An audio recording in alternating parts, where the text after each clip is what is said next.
Morning everyone, welcome back to another video. My name is Asquith Sk and I'm a dairy farmer from Saskatchewan, Canada. For the last week or so, I've been starting my videos in the exact same place with these diesel heaters melting off the north door, and then we go and feed cows, and today is no different. This cow here is just licking the Juno. This thing keeps crashing against the wall. It just hangs a hard right every time. It's almost at the charger for some reason, so I'm gonna have to look into this today. I have no idea why it's doing this. I think this is a pretty complicated problem, so we'll have to look into that. But we'll head over to the shop and get the feed wagon going.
Look at the exhaust getting pumped out of the barn.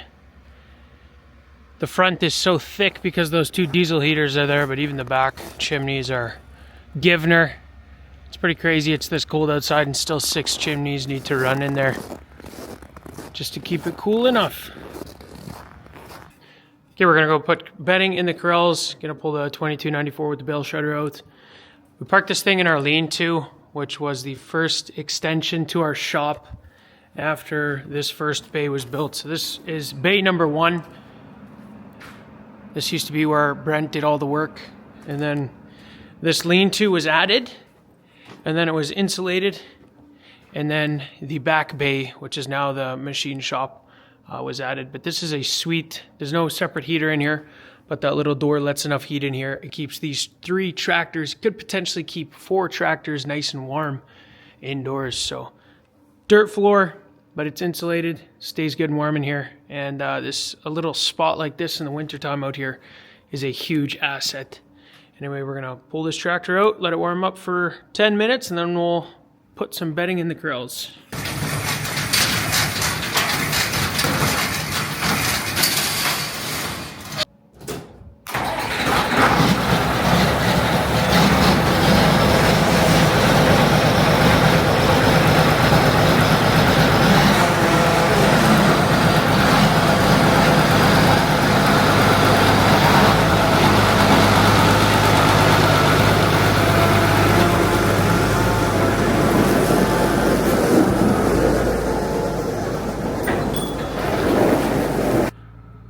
That iconic blue smoke after starting one of those old case tractors.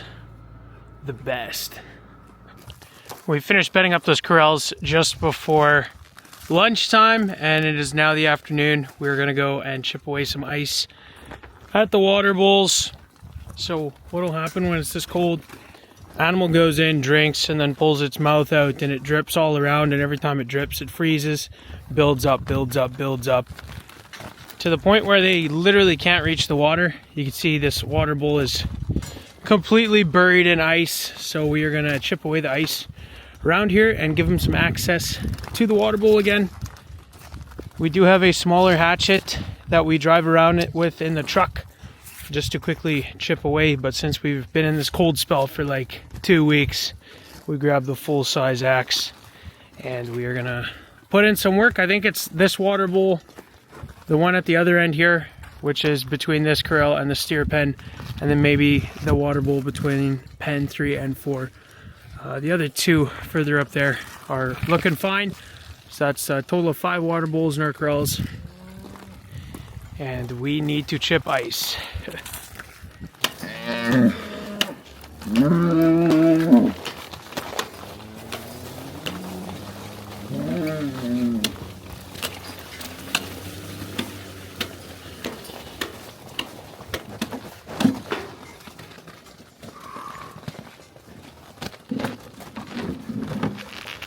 Buddy, no.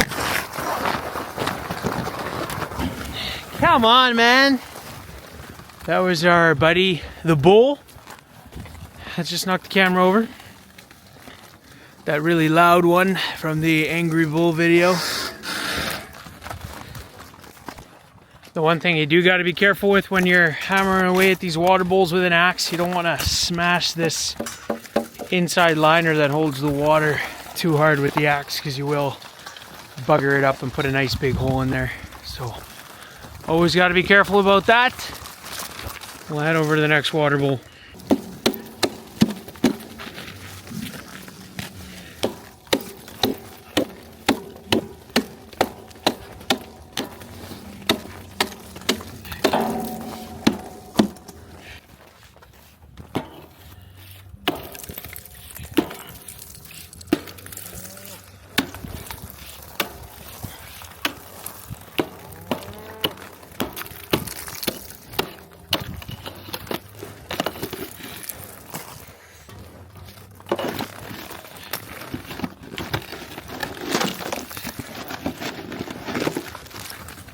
Oh, it's another nicely cleaned water bowl. Let's see if these buddies go for it right away.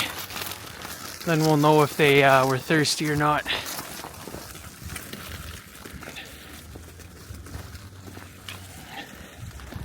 Go for it, fellas. It's all yours.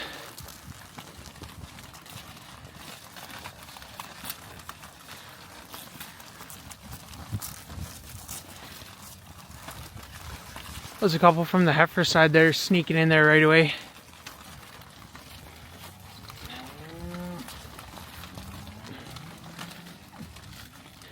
Yeah, I think those steers were getting thirsty. They don't drink a lot of water when it's this cold, obviously, a lot more in the summertime, but they still want to drink some. And just in the dry pen here, we did this one too. It was building up quite a bit, so she's 100% cleared. That was a lot of ice. Look at that chunk that was on top. That was up here. It was almost touching the bar up here. So tall, but anyway, it'll be good for another couple days. Pretty gnarly sun dog this afternoon. That's the ring, I guess, around the sun. It's because it's so cold. That usually means that there's going to be a change in the weather though, so good to see that, because it can't get any colder than it is right now, right? Probably can. Anyway, this afternoon we're going to be also opening up one of the alfalfa silage pits from this summer. So this is first cut, and this pile right here is second cut. We're going to be opening this center one here and feeding from that. What's left of the pile that we're feeding from right now is right there. So there's maybe 2 days left there, so we got to get this pile open. It's covered under quite a bit of snow right now, and my goal is to open it up without getting out of the loader. If I'm going to be honest with you guys, I do not want to hand bomb tires right now. So we're going to dig away. There's a dirt layer underneath all this snow. First pull the snow away, then the dirt layer. Try and scrape the tires away on a pile. If you're really meticulous with the loader, you can almost get away with doing that. So that's where our goal is right now.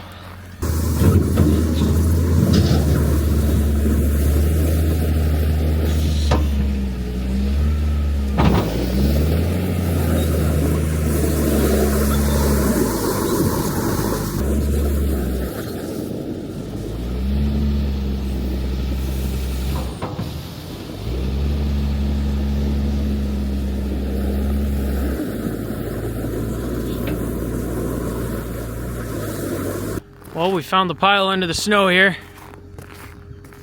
Man, there's a lot of snow blew on this back of the pile, but let's keep on digging. We're making a little bit of progress.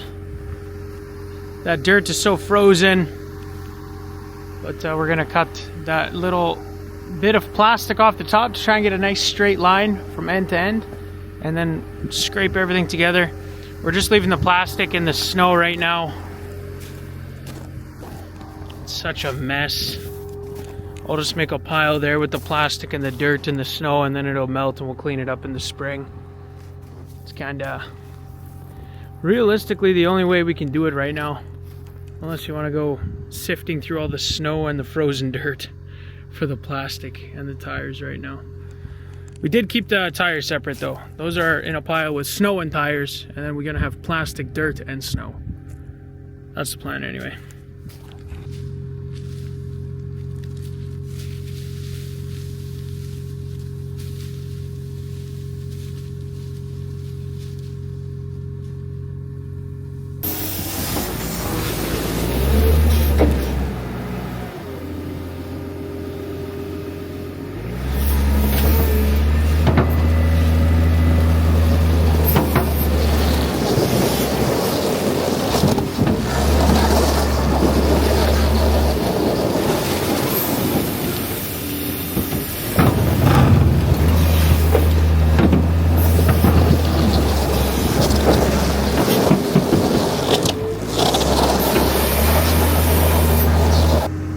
That's what we were able to do. Actually got the pile exposed pretty good here. It's all silage, so we can come in here and scoop. Once we start bringing that pit face up the pile, it's going to be a lot easier to take the top off there. You can see there's still like a foot of snow covering all the tires. We nicked the pile here. This is our barley pile, but that's okay. We will open this sucker up in a couple of weeks, I think. Also, same thing with this pile. There's going to be so much snow on top here, and we're just going to leave the tires mixed with the snow until spring. But I am stoked about how that turned out. It was basically just flat here, so we dug that pile out. It's looking good. We got a pile of plastic and dirt. That's going to be a mess in the spring. And then we also have a pile of snow and tires. Kind of a lot of work to separate the tires from the snow right now, so if we just are really picky on how we separate those tires and the snow, we can put them all in one pile. It's obviously going to melt in a couple of months, and then we can just scoop the tires up free of snow and ice and put them on the tire pile. That's going to be by far the easiest. If it was only that pile, I'd probably separate them right now, but I know that's going to be the case with this one. And there's going to be a ton of tires underneath this snow that I have no interest in separating, so that's the easiest way of doing it. I will admit we just opened this pile the laziest way possible. The only time I got out of the loader was to cut that bit of plastic. I'm a fan of working smarter. One of my teachers told me that a lazy person will always find the easiest way to do a job, and sometimes that's okay. Okay, the next thing we're going to be doing is giving the cows a needle. We are doing the last shot for our off-sync program. The cows that we needle tonight, we will breed tomorrow morning. I believe there's 17 on our list tonight, so 17 cows to breed tomorrow morning. The east side of the barn is locked up right now, so we'll start with that side, and then in about an hour, the east side will be done being milked, and then we'll needle them.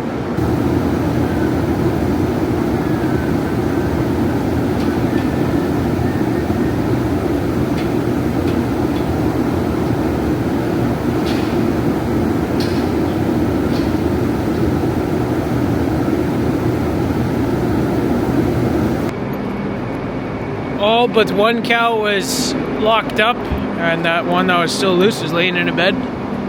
Found her right away when I walked in, so that went really well. That means we can let these ladies go on this side.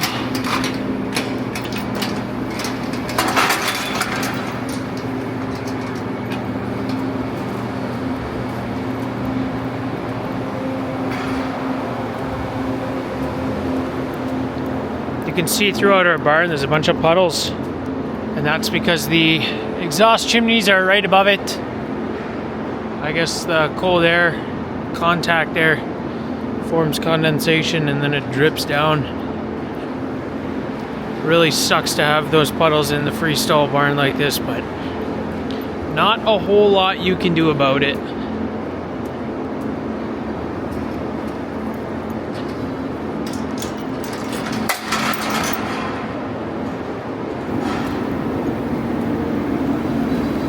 The next thing I'm gonna do is grab the white pickup truck with the slip tank on there, fuel up these diesel heaters. I think I'll move them to the back of the barn, or move one to the back of the barn anyway.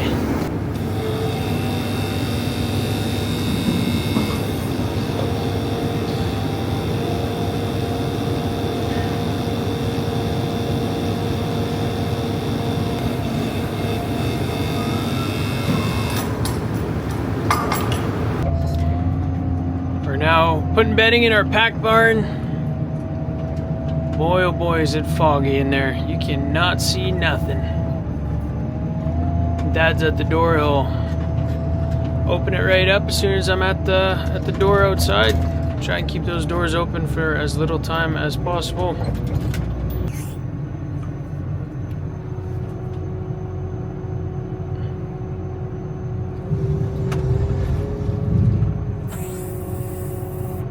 Wait till we can see him walk in a little bit. And there he goes.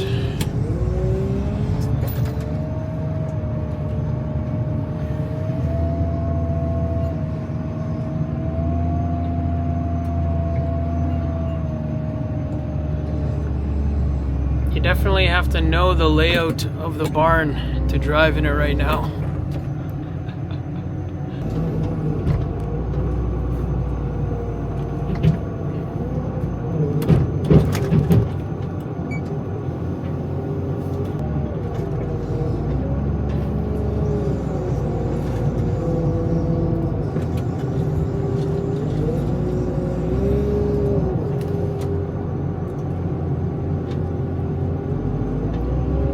Drop that net wrap off, and we'll head back in the barn, and then Dad will close the door behind us, and that's what really helps with the fog. Kind of tames it down a little bit.